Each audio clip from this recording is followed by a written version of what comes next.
एक बार एक शिष्य ने अपने गुरु से कहा, गुरुदेव आप हमेशा कहते हैं कि अच्छा करो, लेकिन गुरुदेव मैंने तो देखा है अच्छा करने से सिर्फ हमारे साथ बुरा ही होता है। आप ही बताइए फिर अच्छा करना क्यों जरूरी है? जब अच्छा करने से कुछ भी अच्छा नहीं होता है। तो गुरुदेव बोले, चलो तुम्हें एक कहानी सुनाता हूँ। बहुत पुराने समय की बात है।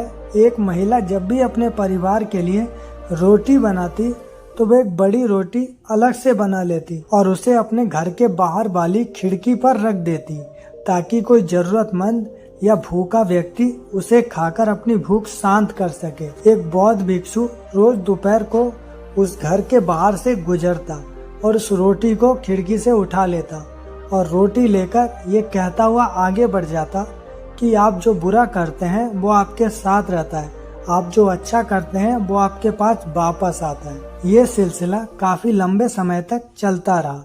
एक ही शब्द रोज सुनते सुनते वो औरत परेशान हो गई। उसने सोचा, कितना स्वार्थी व्यक्ति है, मैं रोज इसके लिए रोटी रखती हूँ, लेकिन आज तक इसके मुंह से धन्यवाद का एक शब्द तक नहीं निकला और पता नहीं रोज क्या एक ही शब्द बड़बड़ाता रहता है। मुझे तो उसके कहने का मतलब भी समझ नहीं आता।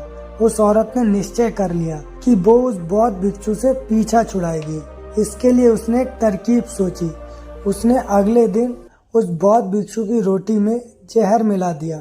जब वो जहरीली रोटी को खिड़की पर रख रही थी तो उसका हाथ कांपने लगा। उसने सोचा, मैं ये क्या कर रही हूँ, ये तो पाप है। उसने उस रोटी को उठाकर चूल्हे में फेंक दिया। रोटी जलकर राख हो गई। उसने बौद्ध भिक्षु के लिए दूसरी रोटी बनाई और उसे खिड़की पर रख दिया।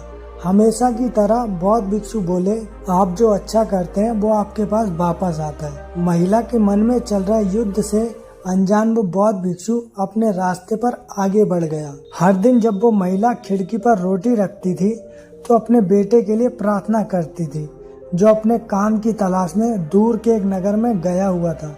कई महीने गुजर गए थे, लेकिन उसे अपने बेटे की कोई खबर नहीं मिली थी। वो रोज उसकी सुरक्षित वापसी के लिए प्रार्थना किया करती थी। उसी शाम उसके दरवाजे पर दस्तक हुई। जैसे ही उसने दरवाजा खोला, वो अपने बेटे को दरवाजे पर खड़ा देखकर हैरान रह गई।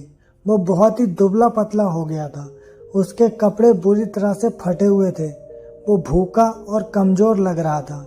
जैसे ही उस लड़के ने अपने आप को शीशे में देखा तो उसने कहा, ये एक चमत्कार है कि मैं यहाँ जीवित खड़ा हूँ। जब मैं सिर्फ एक मील दूर था तो भूख के मारे में इतना कमजोर और व्याकुल था कि मैं चक्कर खाकर गिर पड़ा। मेरे अंदर एक कदम चलने की हिम्मत नहीं थी, मैं मर जाता। लेकिन तभी एक बौद्ध भिक्षु वहाँ से गुजर रहे थे। मैंने उनसे एक निवाला खाने के लिए मांगा, लेकिन उन्होंने मुझे पूरी रोटी दे दी। उन्होंने कहा, मैं रोज सिर्फ एक रोटी खाता हूँ, लेकिन आज मैं ये तुझे दूंगा क्योंकि तेरी जरूरत मुझसे बड़ी है। माँ ने पूछा, कौन थे वो? बेटे ने कहा, मुझे ये तो नहीं पता कि वो कौन थे, लेकिन जब वो रोटी देकर जाने लगे तो कुछ बड़बड़ा रहे थे कि आप जो बुरा करते हैं वो आपके साथ रहता है, आप जो अच्छा करते हैं वो आपके पास वापस आता है। ये सब सुनते ही माँ का चेहरा पीला पड़ गया। वो सदमे में आकर दीवार से टिक गई और उस जहरीली रोटी की याद आई जो उसने आज सुबह बनाई थी। यदि वो उसे आग में ना जलाती तो उसका ही पुत्र उसे खा जाता और उसकी जान चली जाती। अब जाकर उसे बौद्ध भिक्षु की बात समझ आई। गुरुदेव बोले, समझ आया अच्छा करना क्यों जरूरी है? शिष्य बोला, जी गुरुजी, समझ गया। अब मैं भी हमेशा सिर्फ अच्छे काम ही करूँगा।